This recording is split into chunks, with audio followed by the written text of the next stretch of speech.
Hello friends, welcome to વર્સ kitchen. કેમ છો બધા? હું છું વર્ષા. સુપર હેલ્ધી, ટેસ્ટી અને ઇઝી રેસિપીઝ જોવા માટે વર્સ કિચન યુટ્યુબ ચેનલને સબસ્ક્રાઇબ કરજો. અને તમને જો મારી રેસિપી ગમતી હોય તો વિડીયોને તમારા ફ્રેન્ડ્સ અને ફેમિલી સર્કલમાં જરૂરથી શેર કરજો. Thanks and stay healthy. આજે આપણે સૌ કોઈના ફેવરિટ અને ખાવાની મજા પડી જાય એવા ખૂબ જ હેલ્ધી, ટેસ્ટી, ક્રિસ્પી, પોચા અને સાથે જાળીદાર એવા દાલ વડા બનાવીશું. આ વડા આજે આપણે ટેસ્ટીની સાથે વધુ હેલ્ધી પણ બનશે એવી રીતે બનાવી રહ્યા છીએ. તો તેના માટે સૌપ્રથમ 250 ગ્રામ પીળી મગની દાળ લીધી છે. ફોતરા વગરની દાળ આજે આમાં લેવાની છે. 1 કપ જેટલી દાળ એટલે 250 ગ્રામ જેટલી દાળ થાય છે. તો આ ફોતરા વગરની મગની દાળના જ વડા આજે બનાવવાના છે અને આ દાળમાંથી વડા વધારે પોચા અને વધારે સ્વાદિષ્ટ તૈયાર થાય છે. જો તમારી પાસે આ દાળ ન હોય તો તમે પછી ફોતરાવાળી ગ્રીન મગની દાળનો પણ ઉપયોગ કરી શકો છો. દાળને એકદમ સરસ રીતે ડૂબાડૂબ પાણીમાં 2 થી 3 વખત ધોઈ લેવાની છે. પાણી આ રીતે નાખીને 10 મિનિટ રહેવા દેવું, જેથી તેમાં જે પણ કચરો મેલ હોય તે બધો બહાર આવી જાય. તો 2 થી 3 વખત ચોખ્ખા પાણીથી ધોઈને દાળને એકદમ સ્વચ્છ કરી લીધી છે. હવે તેને આપણે ડૂબાડૂબ પાણીમાં 5 કલાક સુધી પલાળવાની છે. પાણી વધારે નાખીને પલાળશો તો દાળ એકદમ સરસ રીતે પલળીને ફૂલશે દાણે દાણું. તો વધારે પાણી નાખીને ઢાંકીને આપણે 5 કલાક સુધી મૂકી દઈશું પલળવા માટે.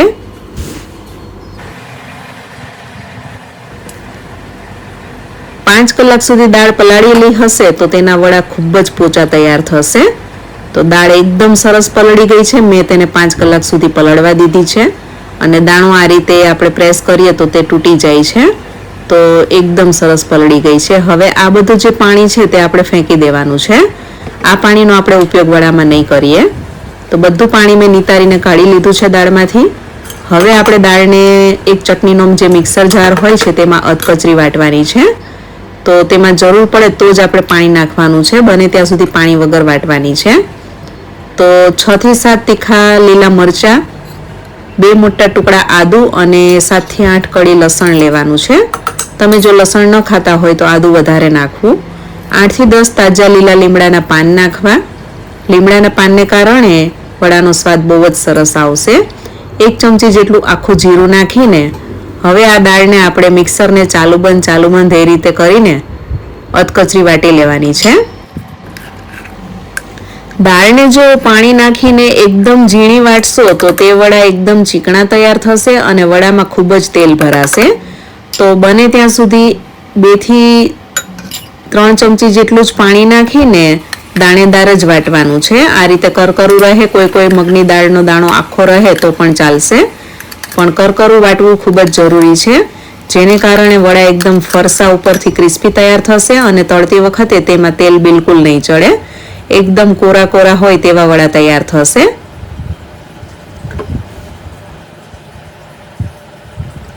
આ રીતનું એકદમ કરકરું દાણેદાર ટેક્સચર આવવું જોઈએ. અને આ વડાને આપણે એકદમ ખૂબ જ હેલ્ધી ટચ આપવાના છીએ, જેને કારણે મેં અત્યારે એકદમ ઓછું પાણી નાખીને તેને ક્રશ કરી રહી છું. આજના જે વડા છે તે આપણે જે એકદમ નવી રીતે બનાવી રહ્યા છીએ, જેને આપણે ખૂબ જ હેલ્ધી અને ટેસ્ટી બંને રીતે, સ્વાસ્થ્યની દ્રષ્ટિએ પણ ખૂબ જ પૌષ્ટિક બને એવી ટ્રાય કરી છે મેં આજે. તો તમે આ વડાની રેસીપી એક વખત ચોક્કસથી ટ્રાય કરજો અને બન્યા પછી કેવા બને છે તે પણ મને જરૂરથી જણાવજો. તો બધી દાળને આ રીતે આપણે થોડી ચટણી જારમાં લઈને અધકચરી વાટી લેશું. 1 થી 2 ચમચી જેટલું પાણી નાખીને આ રીતે કરકરી રવા જેવી વાટવાની છે. જોઈ શકો છો તમે કોઈ દાણો આખો પણ રહ્યો છે તો તેનો વાંધો નહીં, તે તળાયા પછી પણ ટેસ્ટમાં સરસ જ લાગશે. હવે તેને ચમચા વડે 2 થી 3 મિનિટ આ રીતે ચલાવીને ફીણી લેવાનું છે. સ્વાદ પ્રમાણે 1 થી 1.5 ટીસ્પૂન જેટલું નમક નાખવું. મેં અત્યારે સાદું નમક જ નાખ્યું છે અને 1/2 ટીસ્પૂન જેટલી હિંગ નાખવાની છે. અને 2 થી 3 મિનિટ સુધી આ રીતે ચમચા વડે તેને ફીણી લેવાનું છે, જેને કારણે આ મિક્સર જે છે તે એકદમ હળવું થઈ જશે અને આને કારણે જ વડા એકદમ પોચા તૈયાર થશે. અને ફોતરા વગરની મગની દાળના જે વડા બનાવો તે વડા ટેસ્ટમાં તો બહુ જ સરસ તૈયાર થાય છે અને પોચા પણ ખૂબ જ બને છે. જનરલી બધા અડદની દાળના વડા બનાવતા હોય છે, પરંતુ તમે એક વખત આ રીતે માત્ર ફોતરા વગરની પીળી મગની દાળના વડા બનાવીને ટ્રાય કરજો. અને આપણે વધુ હેલ્ધી અને ટેસ્ટી બનાવવા માટે તેમાં 1/3 કપ જેટલી ઝીણી સમારેલી કોબી, એક ડુંગળી, બધું એકદમ ઝીણું સમારીને મિક્સ કરવાનું છે. અને 1/3 કપથી થોડું વધારે છીણેલું ગાજર નાખ્યું છે. તમે આમાં તમારી મનપસંદ વેજીટેબલ્સ બધા જ નાખી શકો છો, એકદમ ઝીણા ઝીણા સમારીને. અને અડધો કપ જેટલી ઝીણી સમારેલી કોથમીર લેવાની છે અને કોથમીરને મેં ધોઈને કોરી કર્યા બાદ યુઝ કરી છે. અને હવે આ એક વખત બધું એકદમ સરસ રીતે મિક્સ કરી લેવાનું છે અને અડધી મિનિટ જેટલું આ રીતે ફીણી લેવાનું છે ચમચા વડે, જેથી મિશ્રણ એકદમ હળવું થઈ જશે. જોઈ શકો છો તમે, એકદમ લાઇટ વેઇટ મિશ્રણ ફ્લફી થઈ ગયું છે અને થોડો લાઇટ કલર પણ આવી ગયો છે. અને આ રીતનું વડા પડે તેવું તેનું ટેક્સચર રહેવું જોઈએ, બહુ ઢીલું પણ નહીં અને બહુ કડક પણ નહીં, તે રીતનું. કોથમીરામાં જેટલી વધારે નાખશો એટલો વડાનો સ્વાદ વધારે સરસ આવશે. અને આમાં આપણે કોઈ પણ પ્રકારનો તેલ કે સોડા નાખવાનો નથી, એના વગર જ આપણે આ વડા બનાવશું અને તો પણ તે વડા એકદમ પોચા તૈયાર થશે. તેલ એક સાઈડ એકદમ સરસ ગરમ થઈ ગયું છે, તો હવે ગેસની ફ્લેમ ધીમી કરીને આપણે તેમાં મીડિયમ સાઇઝના વડા મૂકીશું. તો મેથીના ગોટા મૂકતા હોય તે રીતે જ આપણે ગોળ ગોળ આ ગોટા મૂકીશું. અને તમે હાથેથી ન ફાવે તો ચમચી વડે પણ આ ગોટા તમે બનાવી શકો છો. આ વડાનો શેપ ગોટા જેવો જ તૈયાર થશે. અને આ વડાનો સ્વાદ એક્ઝેક્ટ તમે કોબી ગાજરનું મંચુરિયન ખાતા હોય તેવો જ સ્વાદ લાગશે, કેમ કે આમાં આપણે આદુ, લસણ, ડુંગળી બધું ચડિયાતું નાખ્યું છે અને સાથે કોબી અને ગાજર પણ નાખ્યા છે. તેને કારણે વડાનો સ્વાદ એકદમ આપણે ડ્રાય મંચુરિયન ખાતા હોય તેવો જ આવે છે. અને તેને કારણે ઘરના બાળકોથી લઈને વડીલો, ઘરના દરેક સભ્યોને આ વડા ખૂબ જ ભાવશે. અને આ વડા ખાઈને ઘરના દરેક સભ્યો તમારા વખાણ કરતા નહીં થાકે, એટલા ટેસ્ટી બને છે. અને વડાને તળાતા માત્ર 2 થી 3 મિનિટ જેટલો સમય લાગે છે. એક સાઈડ સરખા તળાઈ જાય ત્યારબાદ જ તેને આ રીતે પલટાવીને બીજી સાઈડ 1 મિનિટ જેવા તળાવા દેવાના છે. અને લાઇટ ગોલ્ડન કલરના થાય ત્યાં સુધી ગેસની મીડિયમ ફ્લેમ પર તેને તળાવા દેવા.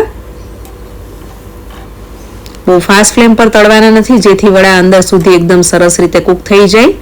મીડિયમ ગેસની ફ્લેમ પર તળશો એટલે વડા એકદમ સરસ ગોલ્ડન કલરના અને અંદરથી એકદમ સરસ રીતે કૂક થઈ જશે.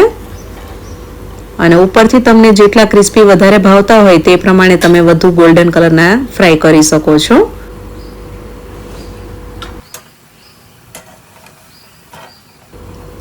અને જાડી લોખંડની કડાઈમાં તમે વડા ફ્રાય કરશો તો તે વડા વધુ સરસ તૈયાર થશે. તો વડા એકદમ સરસ રીતે ફ્રાય થઈ ગયા છે. ઉપરથી એકદમ ક્રન્ચી અને ગોલ્ડન કલરના બન્યા છે અને અંદરથી એકદમ પોચા રૂ જેવા તૈયાર થયા છે. અને આમાં તેલ બિલકુલ નથી ભરાતું. અને 3 વ્યક્તિને સર્વ થાય તેટલા વડા આરામથી આટલામાંથી બનશે. 250 ગ્રામ દાળમાંથી તમે 3 વ્યક્તિ પેટ ભરીને ખાઈ શકે તેટલા વડા તૈયાર થાય છે.